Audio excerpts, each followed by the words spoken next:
Hey YouTube people, it's Ed with Slow Car Fix, and today I'm going to be pulling the engine out of my 66 Corsa. Had some sort of failure at the end of last year. Going to pull it out and get it separated from the transmission, and I'll show you how I do it, and maybe you'll pick up a few tips and tricks along the way.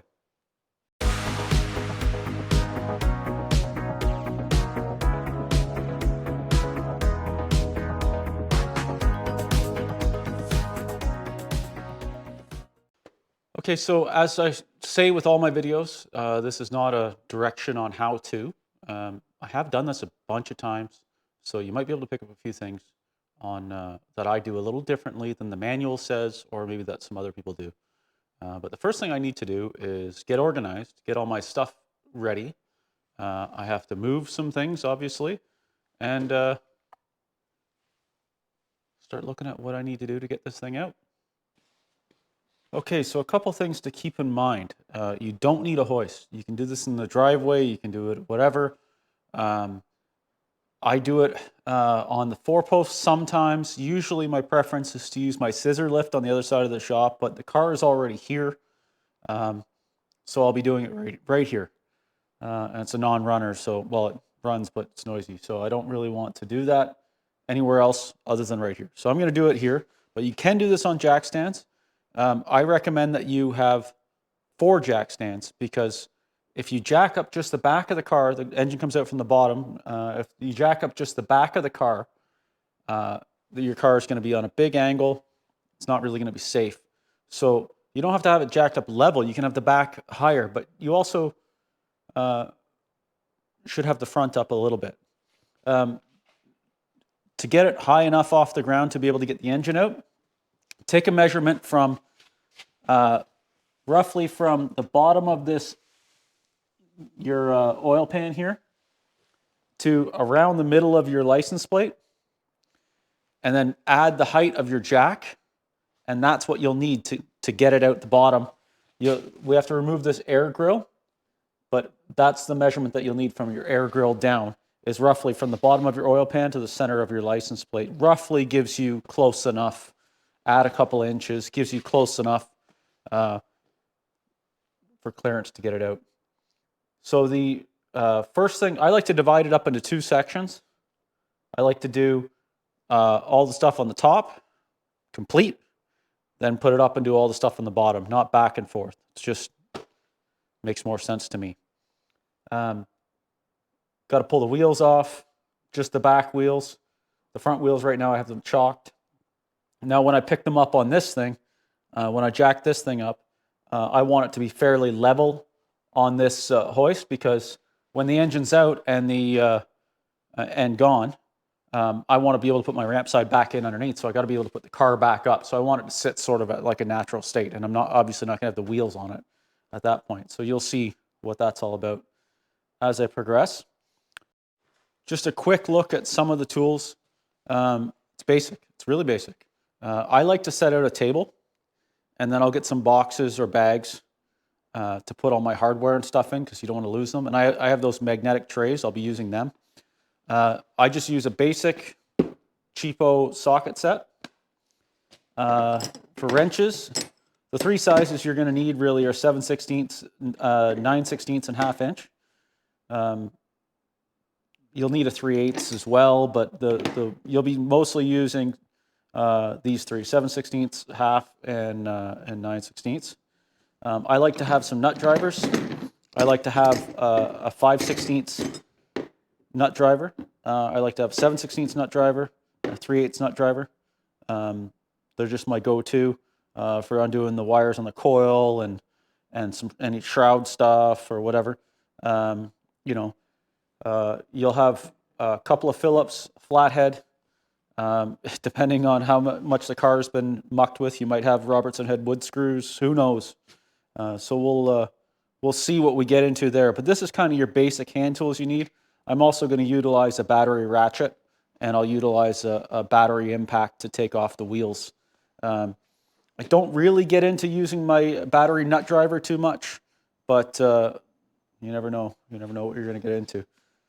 So we'll look at this car in particular. I've lent out the carburetors to a friend of mine. So there's a little disassembly has already happened.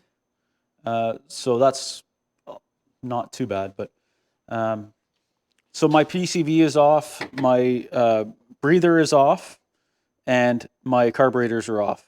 That's, like I said, that's because I lent my carburetors to a friend of mine that was trying to get his car going, and we've got them going, so I got to get them back. I take this off, and you'll see I'll take this off because that just gives you more clearance. And the first thing that we should do that I haven't done yet, and I should have done, is disconnect the battery. Yeah, and you can see I've got a couple of plugs out because I was using the borescope sneaky tool to try and look in the cylinders to see if I got any damage going on. But I'll get into it, and I'll show you everything along the way. Okay, you might hear the heat going a little bit, but that is what it is. It's cold outside. So I like these lights. Got it at my local hardware store, Canadian Tire. They're adjustable. They hang. They sit on a stand. So you'll see this. I use this quite a bit. It's great for a Corvair engine bay or any engine bay because you can just hang it. So I guess the first thing I got to do is disconnect the battery and then start looking around for wiring connections because my fuel connections are already gone, apart from my the rubber hose that goes in behind the wheel well, which I'll show you from underneath. Yeah, and then it's just looking for what might catch when the engine is lowered out of the car or the car is lifted off of the engine. You're just looking for anything that's going to hang you up. So wiring, anything that like this heater duct, this air duct, anything like that that's going to catch it up from leaving the car.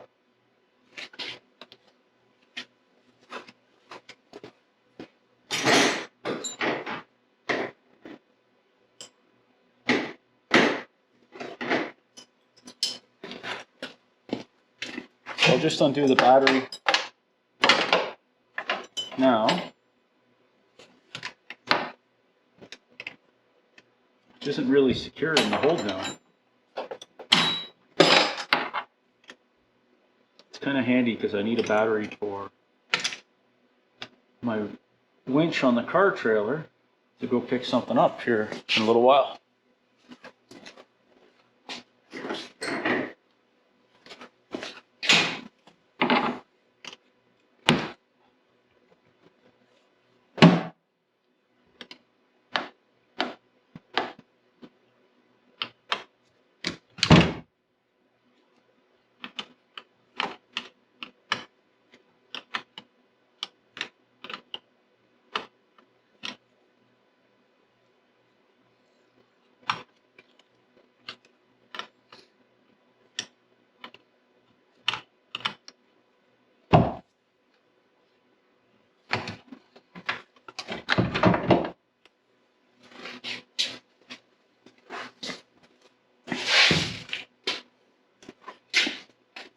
Okay, so one of the other connections that you have to undo is there's a starter wire here.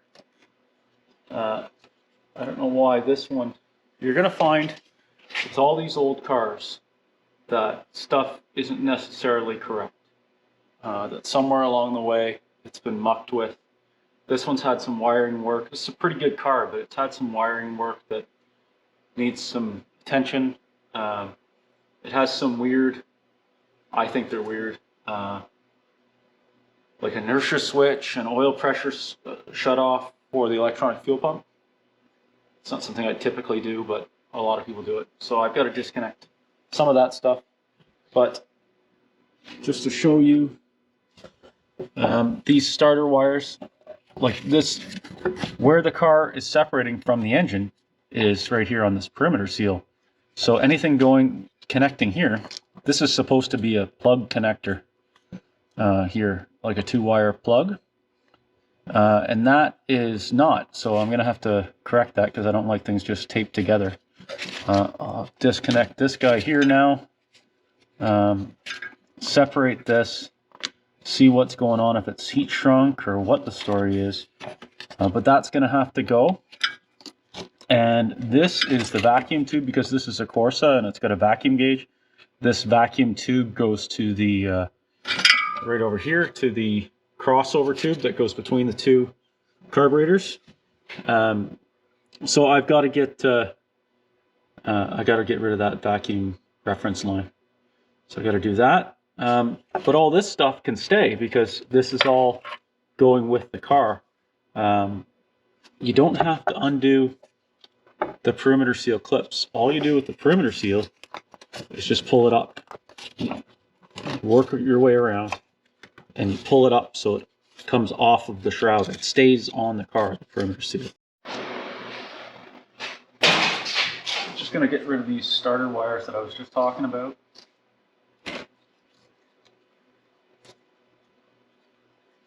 Don't really know why they're taped like that.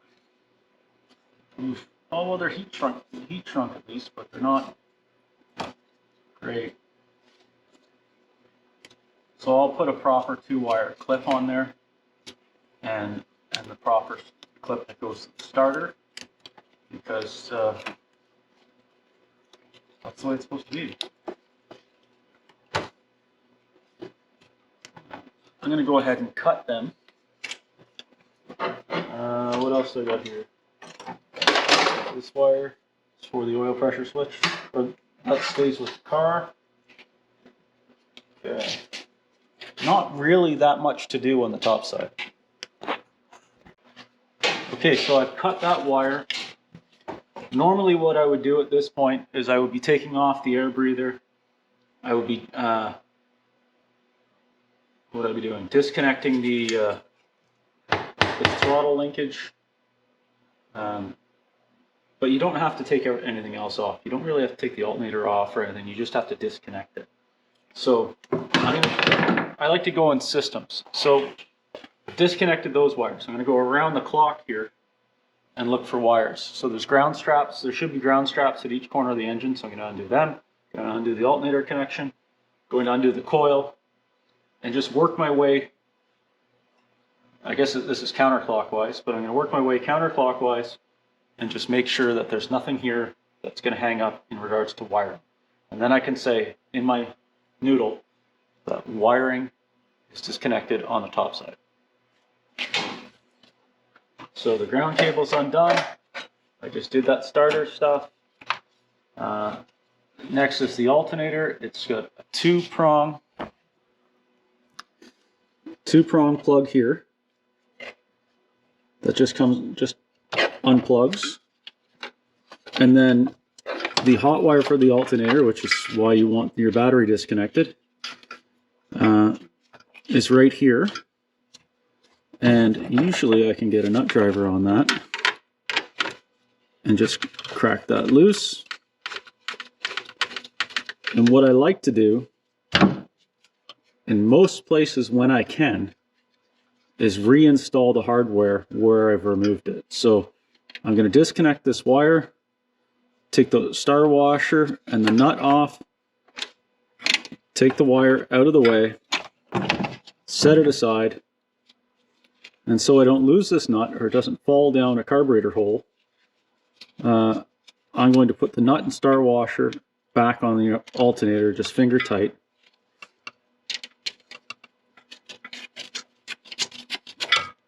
That's that, disconnected, alternator disconnected. Then you see I have a ground wire, and there, I think from factory they had one at each corner, like 4 of them, but this one only has a couple left. So once again, just the nut driver, pull this guy off, no big deal. Just move the ground out of the way and put that screw back in its hole so I don't lose it. Okay, continuing around the clock. This can stay because that just goes down to another spot on the engine.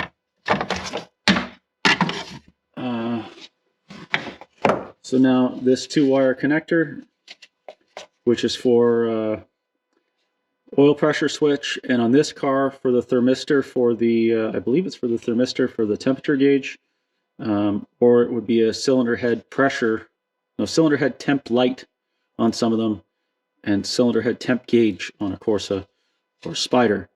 So I'm going to go ahead and just pull this off, one hand if I can. Okay, you should be able to see there now. So I'm just going to go ahead and pull off that 2-wire connector that goes to the oil pressure switch and the head temp switch. So that's off. And then this car has electronic ignition, so it's got a little more wiring here than normal. But I'm going to go ahead and pull the wires off the coil.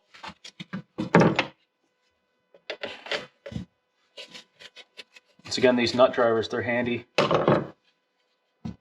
In those 3 sizes, you'll see me using them non-stop throughout this whole job. So I'm going to remove the one from the car. This one that just goes to the distributor can just stay here. And I'll put the nut back on so I don't lose it. Same deal on the other side of the coil. The one is just a stake on that slides on. And this could be different depending on if your car has points or electronic ignition. This car, I believe, is running Pertronics. Yeah, it is running Pertronics. Okay, so that's that wire disconnected.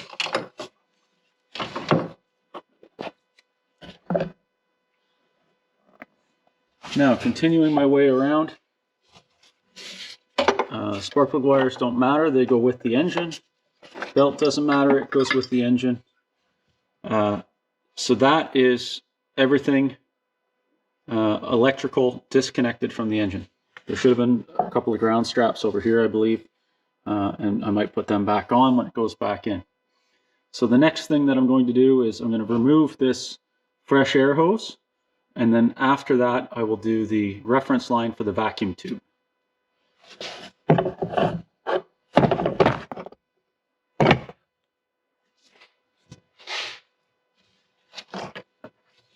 So this fresh air hose is usually just a gear clamp on this end.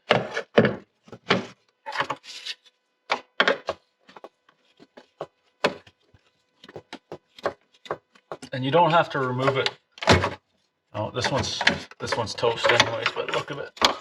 You don't have to remove it right from the car. You can just kind of put it up and tuck it into the way. It shouldn't really be a problem. And then the reference line that I was talking about for the vacuum gauge. I believe that's 3/8. You just crack that guy off. I'm going to put them out of the way. So the theme here is to try and get things out of the way so nothing interferes with the engine coming out of the car. I'm also going to take this opportunity now to take this guy off. I happen to have a 3/8 wrench in my hand. Socket or nut driver would work, but to take this air breather stanchion off.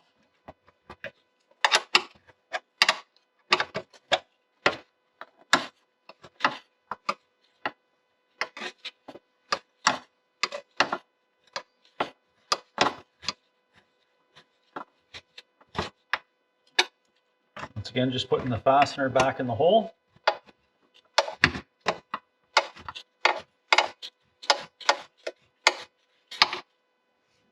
And I'll set this guy aside. I'll put this PCV back sort of where it goes because I'm not tight for clearance because I got the hoist, but if you were tight for clearance, you might not want this PCV on there. But I'm going to be fine. Okay, so as I mentioned about the perimeter seal, all you want to do is you want to find the loosest spot and just start pulling it up and getting it off the shroud. Now, If you have a factory original, this isn't a factory original perimeter seal, but if you have a factory original perimeter seal in good condition, keep it. Don't screw it up, because these aftermarket ones from Clark's are kind of bunchy in the corners and they're not as nice. So if you can save your original one, that's cool. So I'm just gonna get a corner up, and then you just work your way around and pull the perimeter seal up all the way around the perimeter.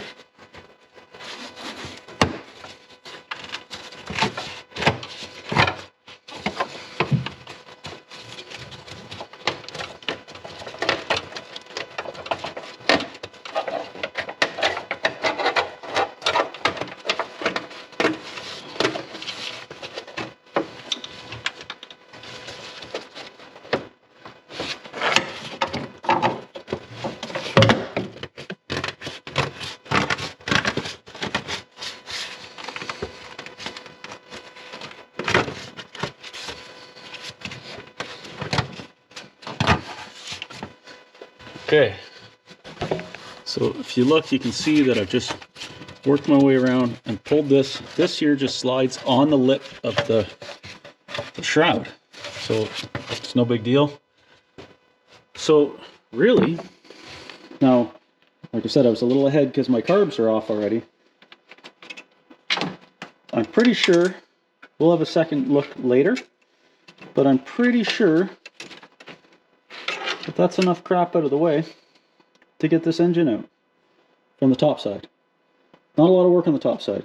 The majority of the work is underneath, which is where we've got to go next. So what I will do, and I won't make you of the pain of watching me do it, I will get this car on stands, on jack stands, on these ramps, and I'll get the wheels off, and then it's on to the underside. Break on through to the other side. I really, really like this car. I was kind of sad when it broke last year, but it's just a car. It can be fixed, and I'll make sure it does, or is, one way or another. Okay, wheels are off. It's safely on jack stands. It's not going anywhere. It's obviously up to not quite working height, but that's where I need it to be for the next step. Like I said, I like to do things systematically. So I'm doing it from the top and working my way down. Now, just to reiterate, there's a million ways to do this. I first learned by following the 65 manual to a T. I varied from there. I've owned 35 of these cars. I've worked on tons. I am no expert by any means, but I know my way around them reasonably well, and I've got a system that kind of works for me. So I'm hopeful that you guys can take something out of this without being too critical if you have your own ways. So the next thing I have to do is remove this air grill. Because this is a Corsa, it has this stainless trim piece on top. These are Phillips head screws.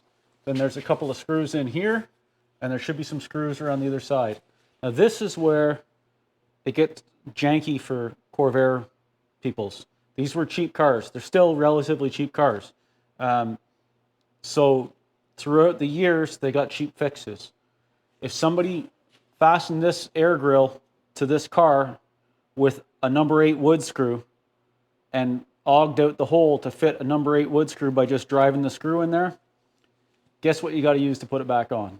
Unless you're going to get your welder out, you're going to be using another number 8 wood screw. So it's important to, this area in particular for some reason seems to be cobbled together on all cars. So I don't know, it'll be, it's a crapshoot what this thing's got for fasteners. One of the ones I pulled, air grills I pulled off recently on the green Corsa that I had that I sold to my friend Richard was actually tack welded all the way along here. When they did the body the last time they tacked it, I had to cut the tacks for them. So you never know. These ones in here, they're almost never correct because these cars tend to rot in the corners here. And as they rot and have been repaired and fixed and mudded up, which this one's no exception, it's been fixed, the fasteners are a crapshoot. So just keep in mind that whatever you take out of this probably has to go back in unless you're going to do some correction. So that's where your Ziploc bag comes in handy. Yeah, as I mentioned, this stainless trim has to come off first. So I'll go ahead and remove that.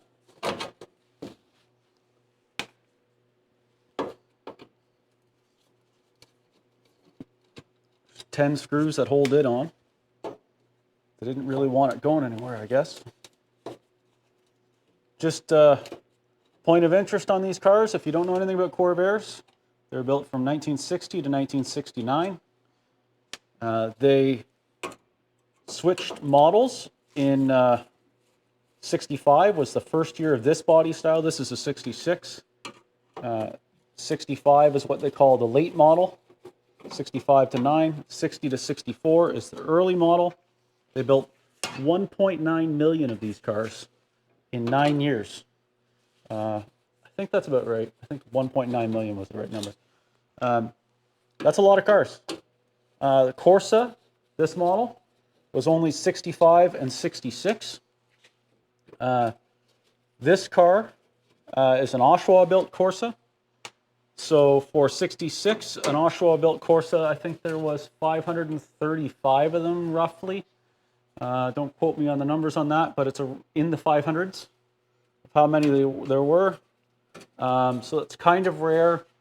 Doesn't really mean they're any more valuable. It's interesting to us in Canada to have Oshawa-built cars. They seem to be slightly coveted in Ontario to have a car that was built in Ontario. I don't know why. It's interesting to me. I've owned a few Oshawa cars. Interestingly enough, for a very brief period, I owned this one and the green 65, green 66 Corsa. That is also one of this 535 that were built in Oshawa. I had them both here at the same time. My good friend Richard owns that one now. And actually, he owns that one, and his dad owns another one of the Oshawa-built 66 Corsas. My friend John Gray has one. There's a few around that have these Oshawa-built Corsas. I had a good friend of mine, Jerry, that is the president of our Corvair Club now, took it over from me, thankfully. He has a 66 Corsa convertible, Oshawa built. It's one of 211.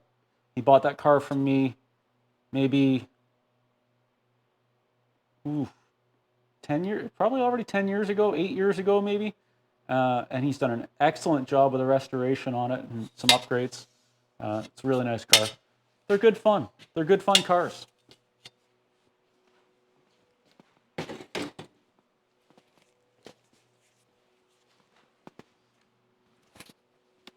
What do we have here for fasteners?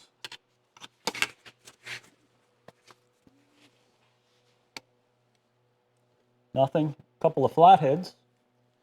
So these should have been Phillips heads. These are not the correct fasteners at all. So there's a hole here, hole here, hole here, and one on the end.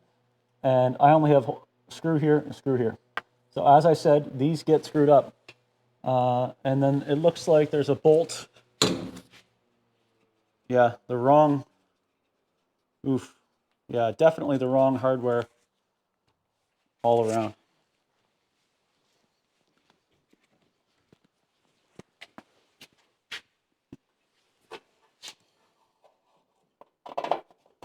There's little access holes here to get these out. This air grill has to come off. And as I mentioned, if you want to figure out what you need for clearance, go from here down. You need from the height of your oil pan to the halfway point of your license plate, plus the height of your jack, of course. Whatever jack you're going to put it on. I use a lift table, and you're going to see that in a little bit.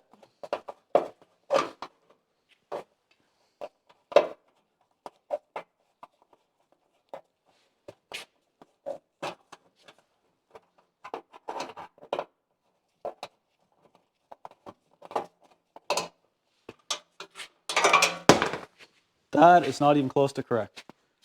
So, just to prove my point, this giant flathead wood screw is not the factory correct screw, but now where it should have been a smaller screw than this, and now it's this giant number 8, this is going to have to go back in there because the hole's all ogged out, and I'm not going to get my welder out and fill it all in and then drill a new hole. I suppose if you wanted to get fancy, you could put nutserts in or something. That'd be kind of good, but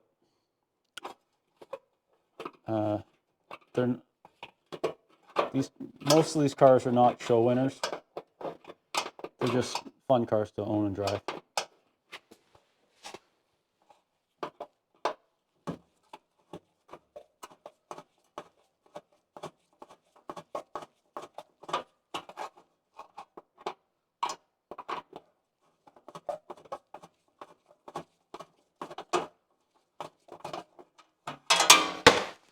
There we go.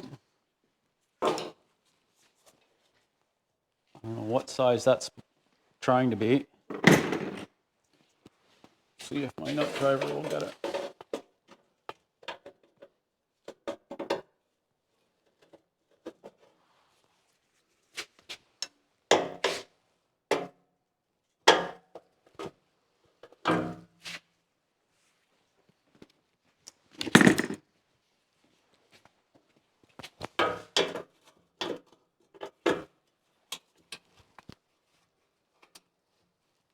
Not even close to the right size.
Yes, so this is supposed to have 4 screws, 2 on each end. These have been drilled way out, and 4 across the top. So I'm going to take this and set this aside. Back of the ramp side looks like a good enough spot. And gather up my fasteners because I want to use them again to reinstall this air dam vent, dam thing, whatever it is.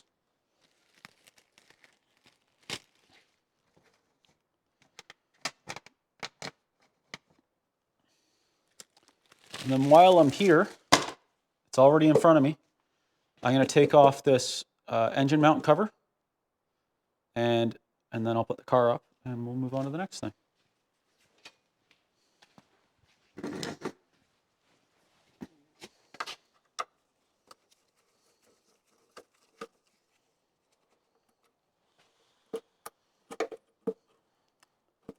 Okay.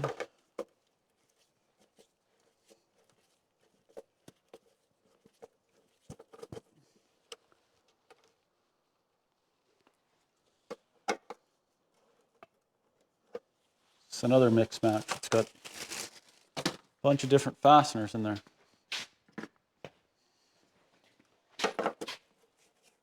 This stuff I'll correct because they're just little clips, so I can replace the clips. Put anything into the body of the car. Kind of is what it is. Yeah, that's not even close to the right thing. That just comes off, and this is your engine mount. There's a bolt right there. Should have a, doesn't, but should have a cotter pin. I think this one should have a cotter pin. Oh no, this is different. This is the, thinking of an early model. Do lates have cotter pins? I can't remember.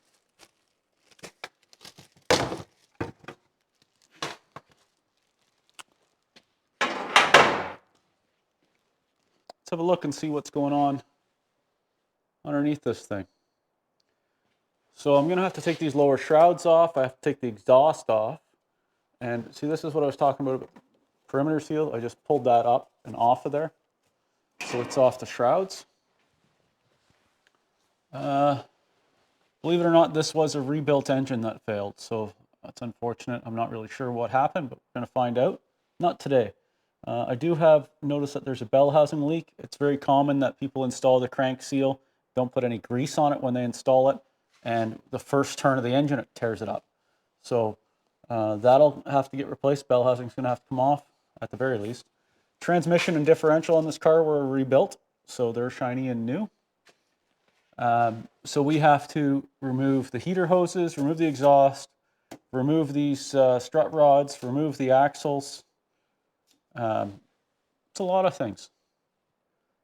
It's a lot of things. We have to disconnect the shift coupler, the clutch spring, the throttle or the parking brake, the what is that? That's the clutch cable, this throttle rod. The starter we don't have to do anything with. Oh, did I screw myself on that? I got to take off the big lead on the starter. I'm pretty sure because that stays with the car. And then there's a fuel line here somewhere that I got to disconnect. That should be right there somewhere. And yeah, these brackets, I take them off from here. Important detail. This is how you align the back wheels of the Corvair for your four-wheel alignment.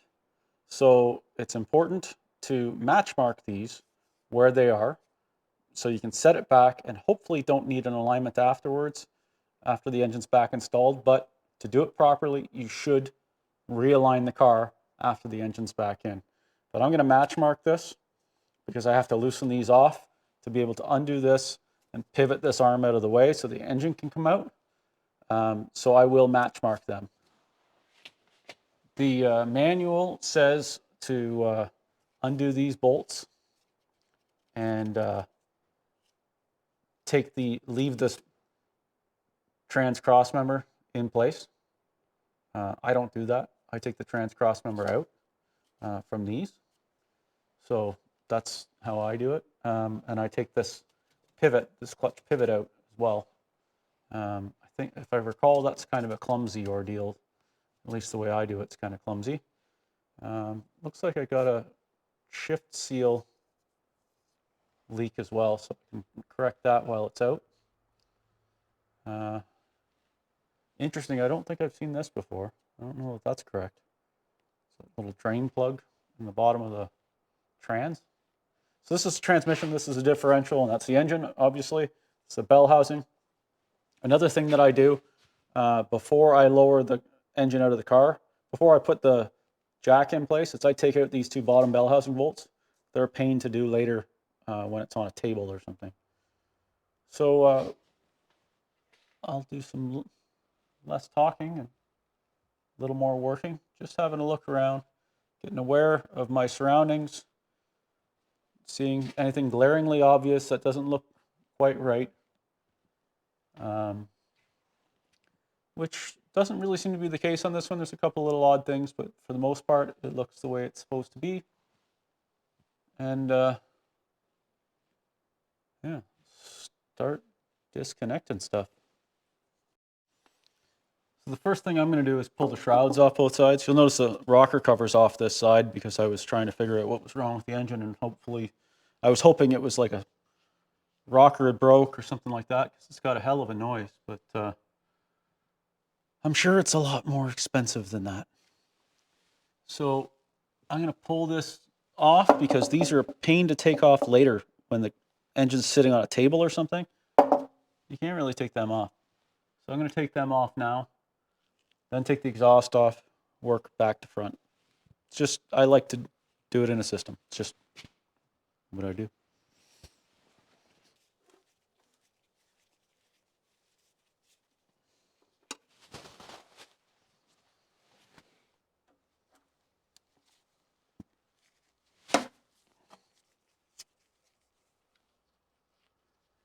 These shrouds here are for the heater duct, so they take the heat from the exhaust manifolds and duct it through these rubber hoses to the heater box, and that's what pumps through the car. It's not really a great design because if your exhaust is leaking or you're leaking oil onto your exhaust, you're going to taste it, breathe it, whatever. However, I've never driven a Corvair in the winter, but I've driven it in the colder months, you know, like late fall. Actually, when this broke was November. The Corvair heat is quite effective. I don't know how well it would defrost the windows, but it keeps you toasty in the car, provided everything's sealed up and installed correctly, and you're not breathing in leaking exhaust fumes. It's also good to be mindful of knowing where the your heat comes from, because if you start to get a little sleepy or tired, you might want to turn it off and open a window. This just has a little clip in here. Show you in a sec. So how this works, let's talk about how this works. There's a damper door up here that opens and closes. And this thermostat, this little bellow in here, will expand. And as the car engine warms up, it expands, pushes this rod, and this rod opens the door at the back to keep the engine at a good operating temperature. So it stays closed to warm the engine up quickly. And then when the engine warms up, it opens. So the car doesn't heat up too much, but you're still getting heat in the engine compartment. Now, these are off. Corsas had dual exhaust from factory. They were the only, let me rephrase, let me try again. Corsas had dual exhaust from factory if they had a 140 engine. Corsas came with a 140 horsepower 4-carburetor engine and a 180 horsepower turbocharged single carburetor engine. The turbocharged cars, single exhaust with a cutout on the passenger side. I think it's on the passenger side. 140 cars had factory dual exhaust. They were the only Corvair to have factory dual exhaust. A lot of people retrofit them with dual exhaust later, but they were the only ones from factory to have it. So let me show you. This is missing some parts because there's supposed to be a heat shield on the passenger side as well as on the driver's side. But let me show you how this goes. So there's a hanger here, so I got to take that bolt out, which isn't the correct bolt, and drop these two bolts here, and that should come right off. This side, the hanger, there's where's the heat shield? There's supposed to be heat shields on both sides to keep the exhaust cool. So I'll have to look to see if I've got some of them. Sorry, to keep the engine cool from exhaust temperature. Blue spiral shocks. You think they're original? They might be. I have a funny feeling that's a while you're in there. So, squirrel. So I'm going to undo this, and the muffler will come off each side. They're independent. Just a U-pipe. So I'll take them off.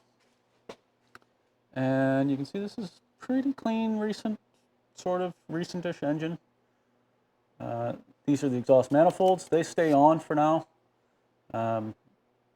Just this has to come off, and then we'll work our way up to the heater ducts. Okay, exhaust is off. I want to take these two bolts out here before I forget. The 9/16. Any of the bolts that hold the bell housing to the engine, and sorry, the bell housing to the differential are 9/16 socket. I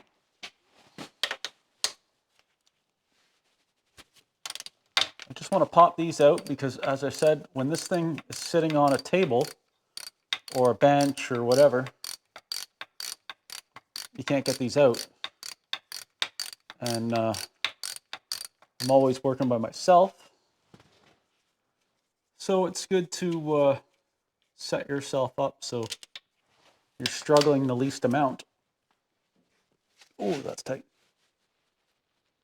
That is over spec.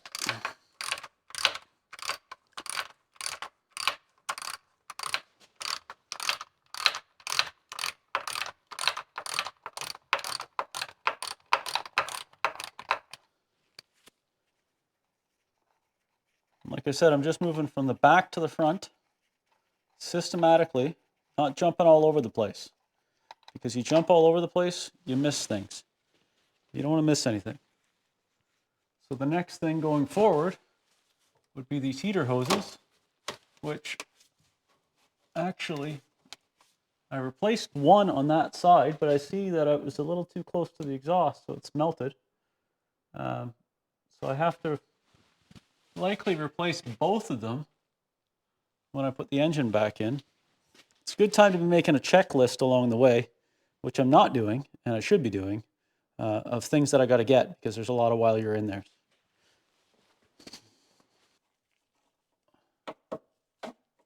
You don't have to take them all the way off. You just have to loosen them. And then you can slide the hose out of the way. There's that fuel line. Starter connections. The wire for the thermistor, which can stay. Okay, what's next going forward is, I can get that off after. I guess I got a screwdriver in my hand. I can go ahead and pop off some of this linkage stuff and then start working my way up. All right, I was talking with the thing not recording, so that's not good. So I can pull this clutch spring off, not with my finger like that because that'll hurt. There's a circlip here for this rod because I need to take that off. Circlip here on this rod, I need to take this off. And then I can pop out the pin. Oof. That is not the way that's supposed to be. I forget how that's supposed to be, but that's not it. I think it's a pin with a little cotter pin in it. Not, oh, that's something. I'm gonna have to look into if I can. Hopefully I can just tap that out.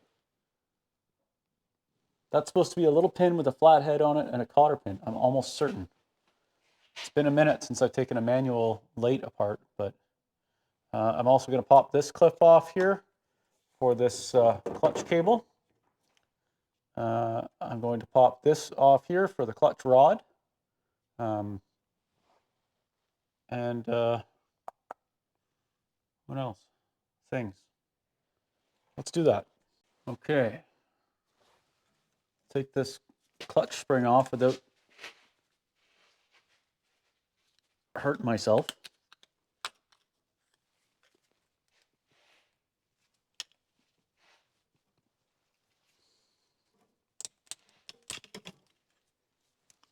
Success.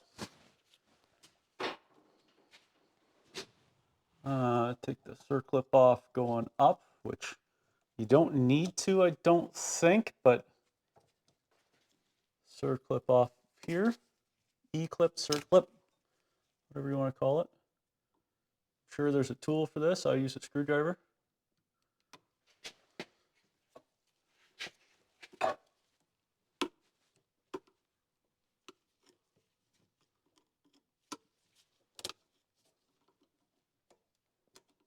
Usually you can't reuse these. I try to save them so I have the size at least, because I usually buy them in bulk. So I like to save them so I have the size. But usually you twist them up enough that you probably shouldn't reuse them. This guy is a little different. These are spring clips over here that look like this weird thing. So there's that. And then that clutch cable just pops off of there, and that pivot goes forward. Parking brake spring just unclips. It just hooks in on each end. Put that aside, and then another one of those funny clips on the clutch rod. I've used cotter pins and washers on these before, but I'm pretty sure these are the correct clips. So I won't throw them on the floor. I will save them. And then there should be no pressure on that anymore, so that rod just comes out. That's free. This guy's kind of a situation here. I should be able to just pop that pin out. While I'm standing here, I'm going to pull these cotter pins out of the transmission mounts. So, see, there's cotter pins here and castellated nuts. So I'll just fold them out of the way when I'm not using one hand, and cut them with cutters, because I'll be replacing them. Interesting. So this is all free now. You see this is all loose. This actually bolts up to the car right here, and I take this with it. I take the whole assembly down. It's just my preference. You can take this apart and slide it out. This is just like a knuckle in here, but I like to just take that right out of the back of the car. Those are a little crusty, so I might spray them with something just so it's ready to rock. I can't remember if it's just the two. I think it's just the two. But I like to take this bracket with it, and then this whole assembly comes down with my transmission mount. Then I gotta do these things, just keep going. I'm pretty sure that these things, I just leave them on the car and unbolt them from the transmission mount. Pretty certain that that's what I do, but we'll do it. So this is less than ideal. That pin is not correct, and it's stuck in there in the shifter. So I had to bend this coupling, which I didn't like to do, but I have more of them. I kind of want to rebuild this assembly anyways. So when this is out of the car, I'm going to have to cut that off flush, drill that out, and size it for a pin, for the correct pin. And kind of sucks, but I don't know why somebody would do that, but they did. So anyways, all that stuff is all disconnected. Now I'm going to pull these, whatever these guys are, off, and pull off this bracket for this. Work my way back to the axles. I hate doing the axles. It's my least favorite part. Just because it's kind of fiddly and hard to do, to hold an axle and undo it yourself. Yeah, so I'm going to do that. I'll undo these now, take them off,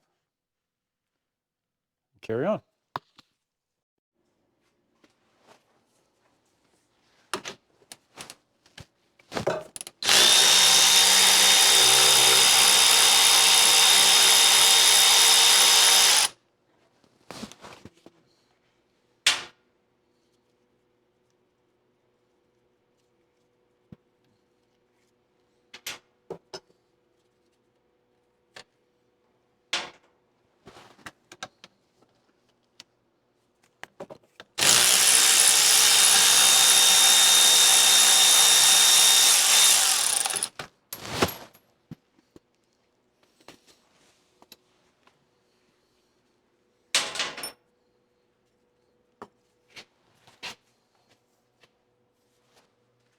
I'm going to pop out the couple of bolts that hold this clutch pivot.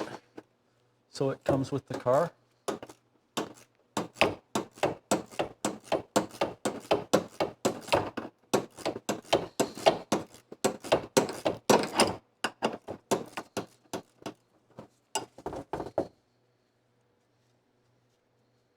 Comes with the engine, I mean.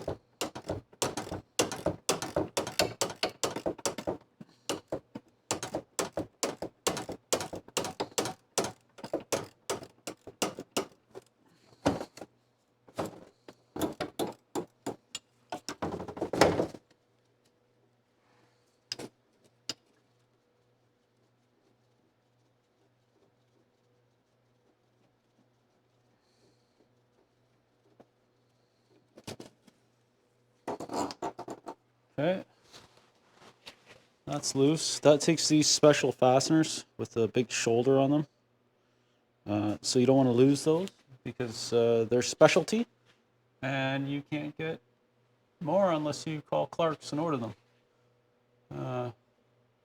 So that's all this crap done. This is now disconnected. So that's good. Getting to moving back to where I don't want to be on those stupid axles and the strut rods. My least favorite part. Okay, as I mentioned, these strut rods need to pivot out of the way. So for them to pivot out of the way, sometimes you can just, if you were replacing the bushings or anything like that, you could just grab on them and crank them, or if you didn't care. But these are new bushings. Everything's in good shape. I don't want to wreck this stuff. So I'm going to loosen the fasteners. So that way when I undo this and pivot these out of the way, I'm not removing them because you don't really need to in this configuration. You might, if you have it on jack stands, you might need it for clearance. Sometimes these are so rusted that you can't even adjust them anyways. But so they have these eccentric washers on the outside for the alignment, and what I'm going to do is just mark them with a Sharpie, match mark where the alignment is on both sides. I don't know, I don't think this side doesn't move anyway, but I'm going to mark them just for the sake of marking them. I sort of think one side is attached to the bolt. So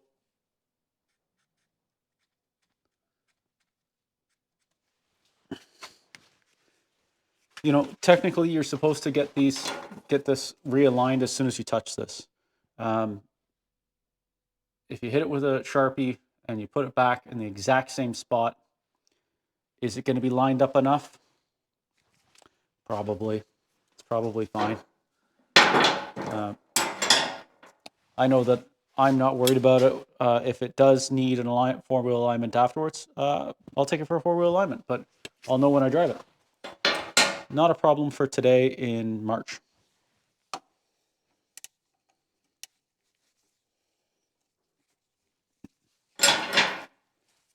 These are supposed to be 3/4. Yeah, they're 3/4.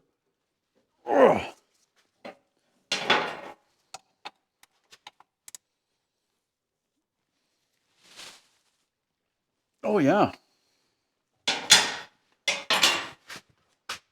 They require an impact gun.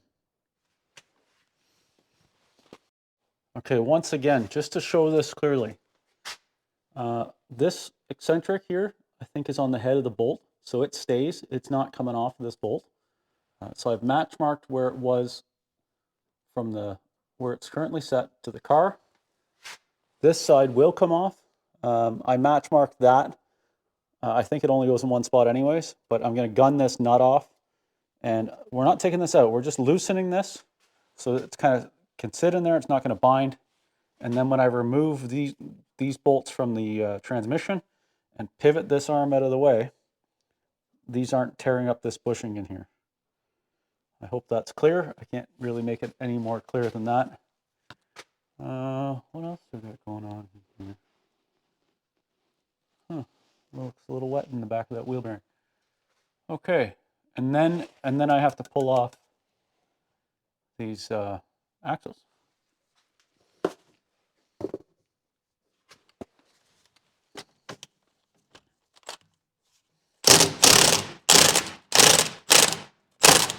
That's all. That's all I want. And now I'll do the other side.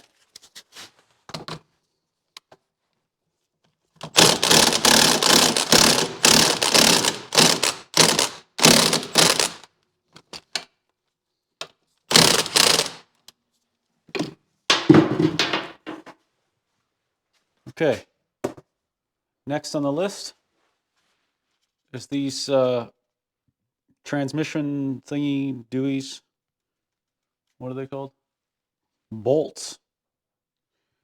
These bolts on the transmission. There is 4 of them on each side, and then I can undo that. These are a bear to get back on. I have a trick that I do when I'm by myself using a jack and a ratchet strap. It's just, it's not crazy difficult or anything, but it's just a little tough by yourself without some mechanical advantage. So crack all these first and then use my battery.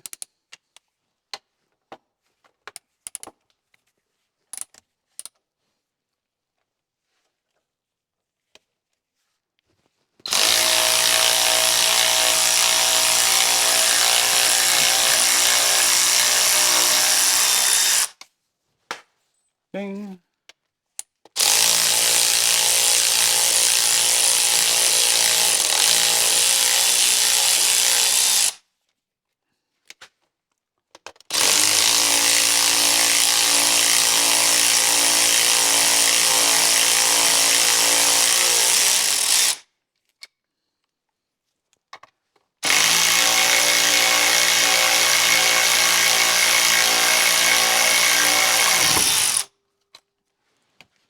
Okay.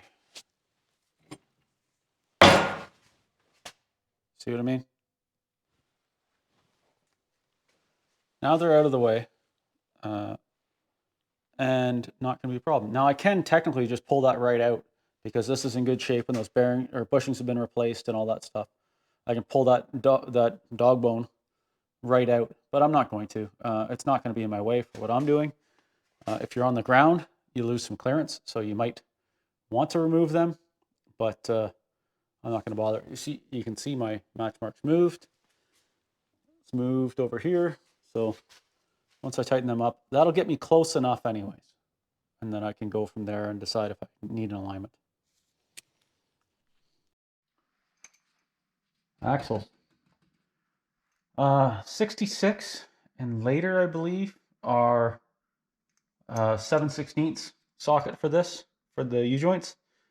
65 is 3/8. I'm pretty sure that it changes. What I find works is you get one of these extensions with the wobbly do on the end. Wobbly do. And then it doesn't hold it dead straight. And then you can get in here battery tools or your whatever jiggy you got, ratchet, and it's not too much trouble. Yeah, the straps are bigger on 66, I think, too, if I remember correct.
So now the axles are out. You have to be careful not to lose the caps off the U-joints, because then you'll be doing U-joints if you lose those needles all over the floor. So I've got a fuel line to disconnect. I've got this starter cable to disconnect, and I'm going to disconnect that wiring I already cut up top. You can tell by how it's right there.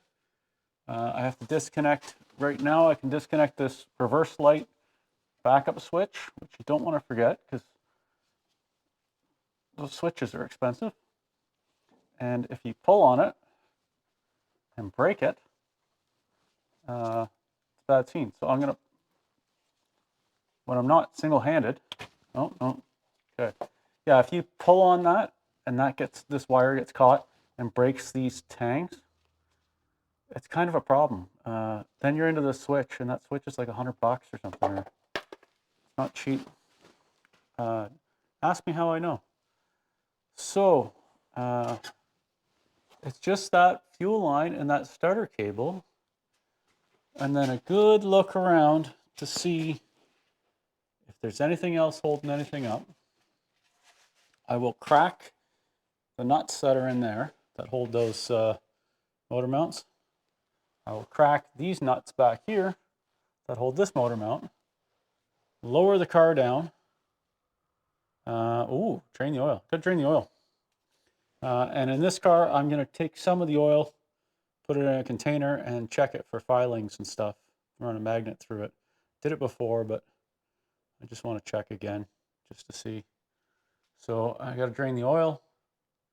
You can see, like, this was a rebuilt engine. There's the bolts that hold it together, hold the block halves together. So this block was split. It's a shame. It's a real shame that something's going on. I don't really know what. So, but anyways, I'm not going to get squirreled on that. Task at hand is to pull this out, and that's exactly what we're going to do. So I'm going to go get my drain bucket so I can drain oil while I disconnect the starter and the fuel line. And I guess I'll throw a pair of vice grips on that fuel line. I had fuel clamps. I lent them out, and they never came back. So I need to get clamps to hold the clamp fuel lines. So I will go get that stuff and come back. Okay, so I have a tech tip for those of you who have your own YouTube channel or are thinking about a YouTube channel. It's not a profitable venture when you're a small channel and you're just doing it for fun. It's really not profitable when you drop your microphone in your oil drain bucket. I was very happy with this little Rode mic thing. It seems to still be on, but I don't think it's recording any noise. So I'm gonna have to check that out later. I don't know if I put that in rice or what, I don't know. Anyway, moving on with without a microphone. Everything on the car is disconnected. Fuel lines are disconnected. The battery cable is disconnected. I have my lift table over here. So I need to get that into position, lower the car down, clear off all these tools, do a good once over, and make sure everything looks like it is disconnected, unattached, and not going to be in the way of anything for the engine to drop out of the car. I think we're pretty good. So let me get everything in position, and then I'll bring you back for that. Okay, so you can see that I've got my lift table in place. Everything up here has been disconnected. Everything below has been disconnected. I have to reach in, which I don't like to do, but I have to reach in to, with my battery ratchet, to undo the 11/16 engine mounts, transmission mounts, some sort of mounts in the back side, front side. Same with the back. But I will do that once it's supported, once the weight's on this cart. This cart's good for 1,000 pounds, so it's more than capable of this, and I've used it many, many, many times. So let's get this happening here.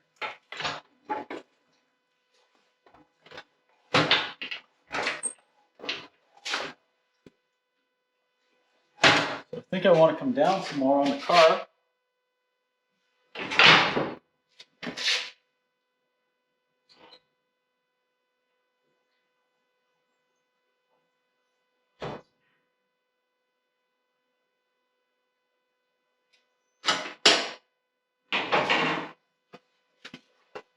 Okay, so I want to come all the way down with the car, and then I just take it up a little bit with the lift table. If you were doing this on jack stands, you'd be doing it all with jack, and the car would be fixed, but I have the advantage of having the lift, so I can lift the car off the lift table.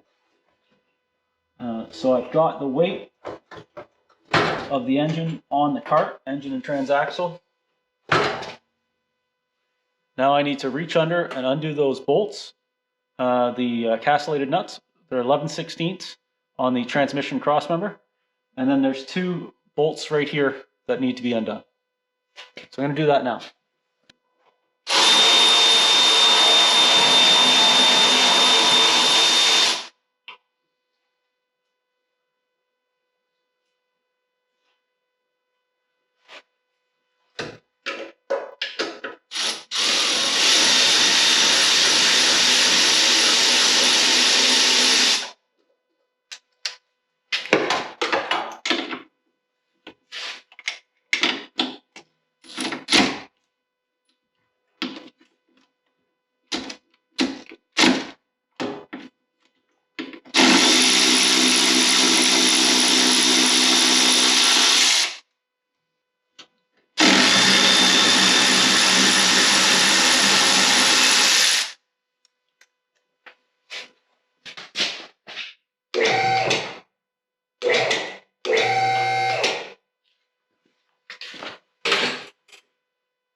One wire on the starter that needs to come off that goes to the car. I'm not really sure what that's about. So I'm going to take that off.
Okay, that's all she wrote. Let me show you what I got here. So I have a Corsa on the lift, and actually my ceilings are 11'6". I can't get to the top notch here with it on the jack stands because it sits just a little bit higher. So when I back the rampy back in, I'm only going to be able to back it up to the cab, but that's okay. Engine and trans and all this stuff is all out. Here we are. Now this is where I'm going to finish the video, but when I'm done videoing, I got to pull the diff and trans off and get this ready to go where it needs to go to get some fixing. So thanks everyone for watching. I hope you found this video helpful. Like I said, there's lots of different ways to do this. This is just the way I do it. If I do it on a scissor lift, I do it the same sort of thing. The only thing is the scissor lift only goes so high, so I mostly rely on the lift table. This is just a Harbor Freight lift table. I don't know, I don't forget how much they are, but they have a 500-pound one and a 1,000-pound one. I would recommend the 1,000-pound one because it's more than adequate for a engine, diff, and trans. As I said, there's nothing wrong with doing this on jack stands. You can do it on jack stands. I'm fortunate enough to have the hoist. I bought my first 4-post hoist because I did like 4 engine swaps in a row on Corvairs on jack stands, and I did that to make enough money to buy my first hoist, and that's kind of how it went from there. That being said, no, I don't work on customer Corvairs. I have enough of my own crap to do. So I'm no expert, but hopefully you gathered a few tips and tricks. Maybe it's something that'll be helpful for when you pull an engine out. Power-led transmission is different than manual transmission. Early is different than late. I was talking earlier about the early Corvairs. That's a 64 on the lift there, which is the last year of the early. That's a 65 beside it. And then this one's a 66, and my ramp side that we saw earlier is a 61. So that's my Corvair inventory at this time. Yeah, so I hope you found it interesting. I hope you found it entertaining, and I hope you learned something. If you did, check out all my other videos. There's like a lot of them, covering all different things. I'm still working on my 55 Chevy in the next room, and that's where I'll be going after I'm done all this mess. Thanks for watching.